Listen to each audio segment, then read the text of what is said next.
language, the most important and probably one of the key powerful tools that you actually have at your disposal in your optometric practice. And so in this video training, we just go into detail pertaining to language and how impactful it can actually be for your optometric practice. What do we mean? Well, it's very simple. South Africa is one of the most culturally diverse countries in the whole world. I mean, just as a language, you've got 11 official languages in South Africa. One of the things that I urge you as an optometric practice is, firstly, learn the different greetings of at least 3 common spoken languages in your area. So if you're in an area where people are speaking Afrikaans, Tswana, and English, or Tswana and Sotho, make sure that predominantly those 3 you are able to communicate effectively with individuals. And what I mean by greeting, it's not just dumelang, okay, kiteng wena okay, and then you leave it at that. No. That is not learning of language. It does not work like that. You have to go beyond that. You cannot be an optometric practice having been in a location for over 5 years.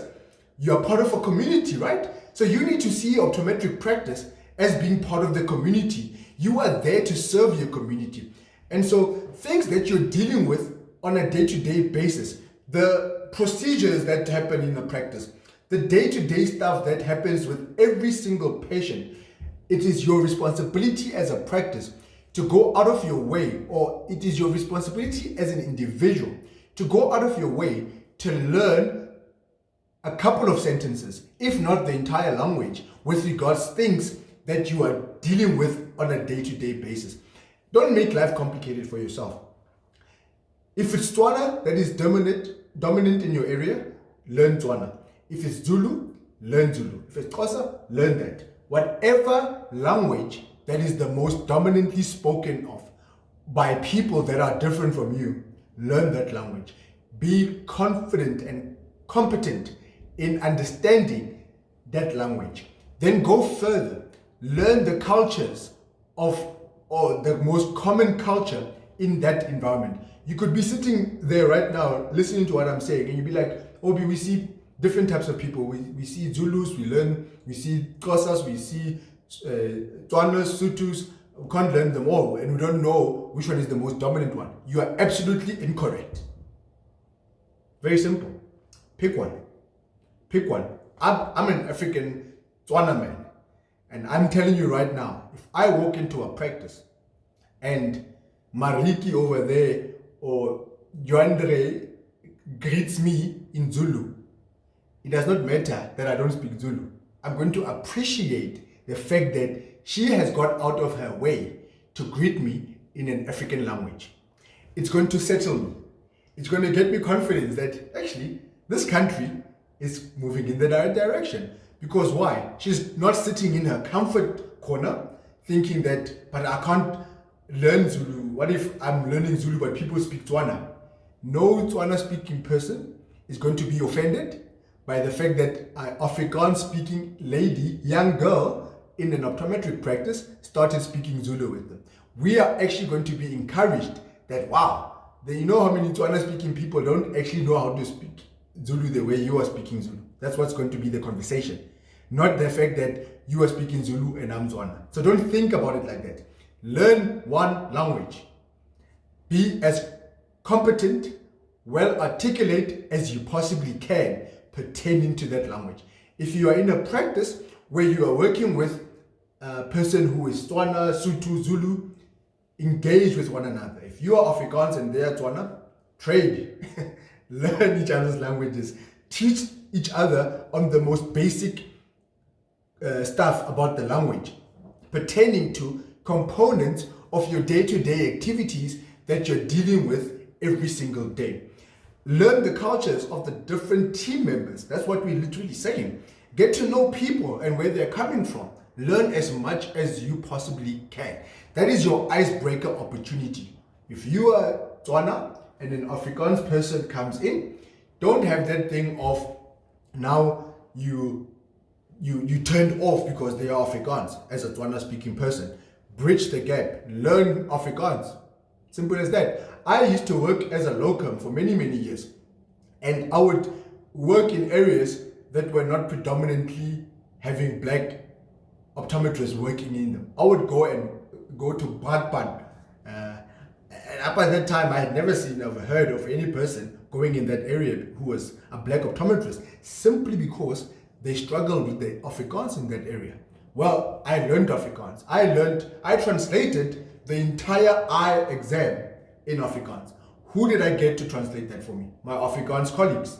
I got them to translate the whole examination. I wrote it down and I said to them, please translate all of it. If a patient asks this, please translate it. If a patient asks this, please translate it for me. And this is my response. Please translate all of that. I remember Meneer Breitenbach. This is one of my favorite stories. Meneer Breitenbach came in at one of the practices in the East Rand, out in Brakpan, and he was not informed that the optometrist that he's been seeing for the last 10 years was not coming in for that particular day. And guess who was there? Obi was there. And he was livid. He was like, why didn't they tell him? Why? He's been coming here for years. He's expecting a certain level of service, and he's irritated. And he was there with his 3 boys and wife. And all of them are going to apparently be getting their eyes tested. All of them do get their eyes tested at the particular practice. And he was very angry. And I could hear this conversation play out. And I came out and I spoke Afrikaans. I greeted him in Afrikaans, and I literally won him over simply by the mere fact that I started speaking Afrikaans with him. All of them got their eyes tested. All of them got 2 pairs of glasses. All of them ended up with the best coatings and lens materials on their pair of glasses. Two of them out of the 5 ended up getting contact lenses for the first time. And the lady, as well as him, got sunglasses on top of the 2 pairs of glasses. And so simply by winning him over by the language that I spoke, I obviously delivered eye examination, the procedures. I went in so much detail in explaining. Remember, my colleague translated that examination procedures and tests. And so I went and I performed examination procedures that he had never seen in his entire life.